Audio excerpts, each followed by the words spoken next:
kalau selalu rasa jantung dia berdegup laju. So itu bukan perkara normal tau. Kadang-kadang mungkin orang fikir jantung berdegup laju ni mungkin disebabkan disebabkan panic attack ataupun disebabkan anxiety. Tapi perempuan anda kena tahu juga yang mana simptom jantung berdegup laju ni perempuan, dia boleh merujuk kepada masalah jantung jugalah. Dia boleh merujuk kepada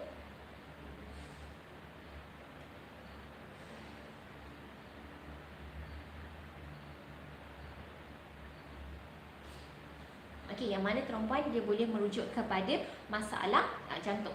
Dia boleh merujuk kepada masalah jantung, which is yang mana perempuan degupan jantung kita tidak teratur. Mungkin terlalu laju ataupun terlalu perlahan ataupun dia berdegup tidak teratur. Dia boleh jadi duk, dap, duk, macam tu. Dia punya tak teratur lah, kita kata irama jantung dia tak teratur. So perempuan, kalau anda ada simptom macam ni, so better kita buat pemeriksaan kan. Kadang-kadang ada orang bangun pagi berdebar-debar, duduk saja berdebar-debar sampai jadi gelisah, sampai rasa macam tak cukup nafas kan. Bangun pagi waktu malam terjaga sebab apa? Berdebar-debar, berdebar-debar yang pada jantung berdegup yang terlalu laju sampai boleh dengar degupan jantung tu kan. So kalau perempuan ada sampai ke